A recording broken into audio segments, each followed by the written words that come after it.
What's up guys? So welcome to another weekly Q&A video. Snowboard season is starting up all over the country, so it's really exciting. Whistler's gonna open in a couple weeks, and you guys left me loads of questions. The best way to get your question answered is just to leave it on either YouTube, Instagram, or Facebook. So let's get started with some YouTube questions. All right, what's your favorite trick? So my favorite trick to do is backside 180 off my heels, and it's my favorite trick because I can just do it anywhere all the time, and it just feels really nice, and I just, really enjoy doing it. Hey bro, I was wondering if you have a tame dog tutorial.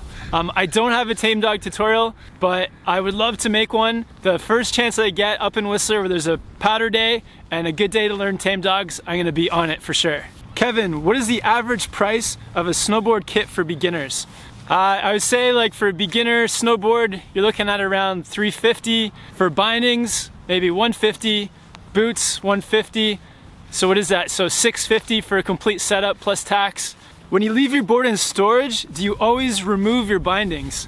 So I don't remove my bindings, but I definitely make sure that I strap up my bindings, because if it's sitting in storage for 6 months and the bindings are hanging over, then that can weaken the plastic. So make sure the bindings are strapped up. Question, why do you prefer snowboarding? So when I was younger, I did a bit of both, snowboarding and skiing.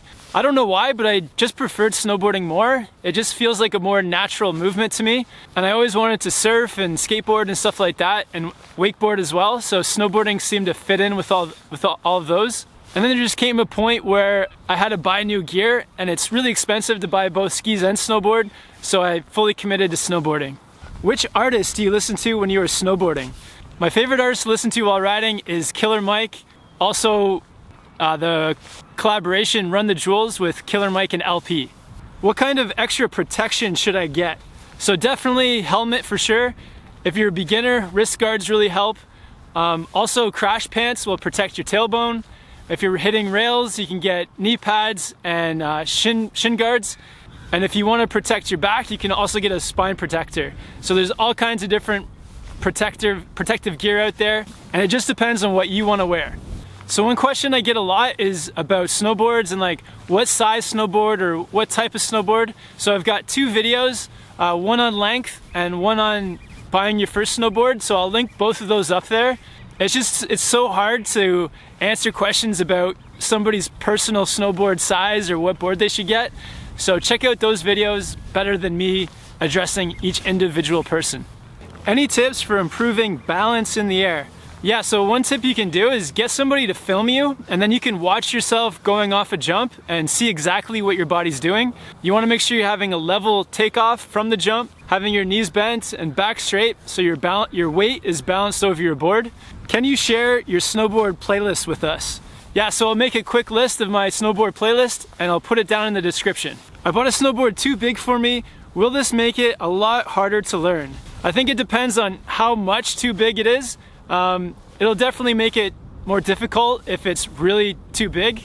So, maybe consider selling this board and getting another one. But if it's a lot too big, it's gonna make learning a lot harder. I have a problem making more aggressive, tighter turns. Tips. For more aggressive, tighter turns, really use your knees to steer your board. Also, get your ankles moving to quickly get your board onto edge. Should I put thin gloves under my snowboard gloves? Yeah, 2 pairs of gloves are a good idea. Then if the temperature drops, you can put that second pair on underneath. When I go to do 540s, I seem to go off axis in the air and usually fall on my tailbone. Any tips? So if you're going off axis, then there's 2 things that could be happening. The first is you're rotating off axis. So make sure that when you wind up and rotate, you're doing it nice and level. The second thing that could be happening is you could be popping uneven off the jump. So make sure when you pop, it's level off both feet and you're not leaning forward or backwards. How much money do snowboard instructors make? So when I started teaching snowboarding, it was $15 an hour, and I think it ranges from about 12 to 25, depending on your experience and the level of certificate you have. What do you think of snowboard addiction? Snowboard addiction is very cool. Like, they're making great video content as well, and any company that's trying to get more people involved in snowboarding is an awesome company to me. I wear a size 11.5 boot. Should I get a wide board or just a regular board? 11.5 is sort of like right on the regular or wide board scale. So maybe get a regular board that is on the wider side of a regular board, and then your 11.5 will fit. Do you ride with a backpack on? No, I don't ride with a backpack because I feel like it throws my balance off. Do you like to ride in a group more than by yourself? And do you feel like it affects your riding? If I'm riding with a group and we all want to ride the same thing, that's like my favorite way to ride. If I'm in a group and everyone wants to sort of do different things, then that's when I would rather ride by myself. How can I do a higher ollie? To ollie higher, really snap the tail of your board. I've actually got a video on how to ollie higher, but definitely snapping off your tail, getting your whole body into the ollie, doing it with some speed, all those things will help you to ollie higher. Is it hard to get a reply from Snowboard Pro Camp? It's not very hard. I think I try to answer most of the questions like in the videos. I also try to answer a lot of the questions in these Q&As. So the best way to get your question answered is to have your question be like direct and to the point. Also to have decent grammar in your question makes it easier for me to read. If English is your second language, I totally understand that. But yeah, like definitely leave me your questions and I'm gonna try to answer every single one. If not in a video, I'll also just reply in the comment section. Maybe could you make a video on your top 10 Christmas snowboard gifts for guys? Thanks, that's an awesome idea for a video. I just want to say too that I really appreciate all the video ideas that you guys give me. It's really helped me over the last couple years come up with ideas for videos, so thank you guys for that. And just keep the video ideas coming. How do you get over the embarrassment of falling in front of someone? Don't be embarrassed if you fall. Everyone was a beginner at some point, and even people that are really advanced, they're falling too.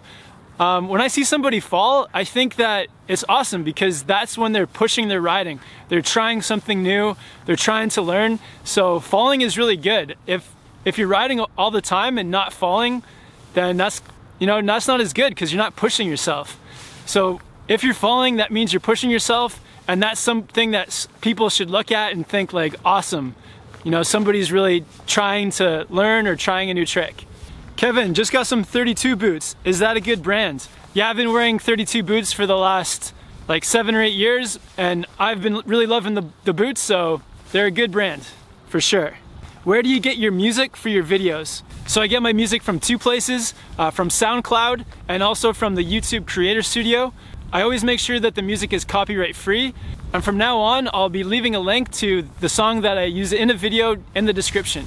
Kevin, want to know if you need to be on an edge to go straight, or can I just have the snowboard flat? So when you're learning to go straight and flat, it is more easier to have your snowboard on a little bit of an edge. I've got a video for riding narrow flat runs that I'll link in the corner, but yeah, when you're a beginner, you always want to be on a little bit of an edge, and that'll keep you more in control of your board. Do you have a favorite pro snowboarder? My favorite pro is Eero Itala. He's a snowboarder out of Finland. I've been watching him snowboard since 2005. He was in a video called From With Love, where he had an incredible part. The next year he was in a video called Follow Me Around with another incredible ender part. And he's always just been pushing the limits on snowboarding. He's got really cool style, and he's also got like a quirky personality. So he's been somebody that I've loved to watch ride. And he also just came out with a movie this year called Ender, and I'll leave a link to that movie down in the description. Holy. Alright, so I just put up a video on Instagram asking for questions, and you guys left me 76 questions, so let's get into these. Hey Kevin, any tips for overcoming the fear of trying new tricks? So the best way to overcome fear is to build up your confidence. So every time you go out snowboarding, just push your riding a little bit so that you're always learning something new, but you're doing it in small steps. So you're pushing your riding, but you feel comfortable doing it. It's when you try to take like big leaps from, say like if you're trying to do a 180 and then all of a sudden you're going for 720s, then that's when you're gonna be afraid. But if you take small steps and you just push yourself a little bit each time, you'll build your confidence and you won't be afraid of trying that new trick.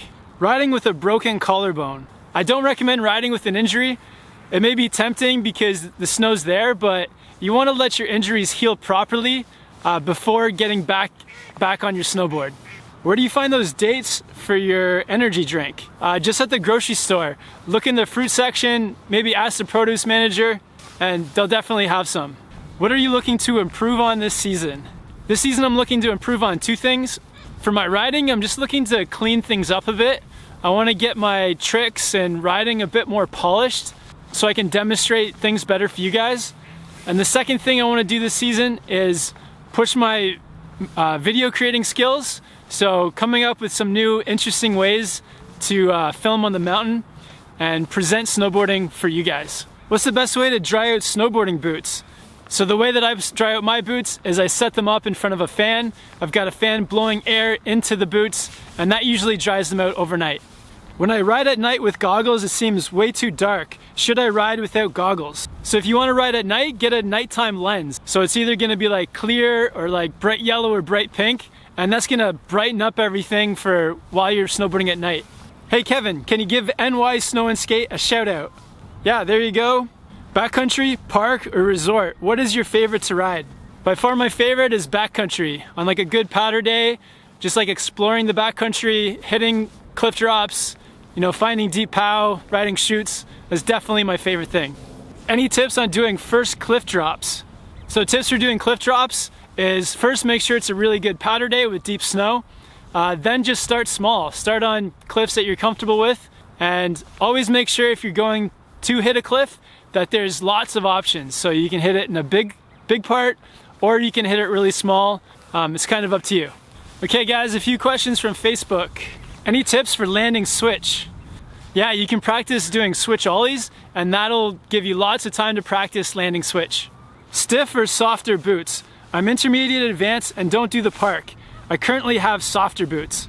That's a tough question because I think boot stiffness is a bit of a personal thing. I find that when I'm riding softer boots that my feet don't hurt as much, but stiffer boots definitely give you more performance.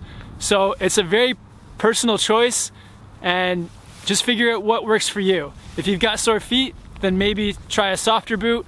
If you feel like you need more performance, then try to go for a stiffer boot. Sometimes when I try to do butters, nose and tail presses, I drift off to the side. Any tips to help go straight? Yeah, make sure that your weight is centered over your board. If you're leaning towards your toe edge or heel edge, then that's gonna start to catch, and that's what's gonna bring you to one side or the other. So thanks again guys for all the questions. If you have a question you want answered, just hit me up on YouTube, Facebook, or Instagram.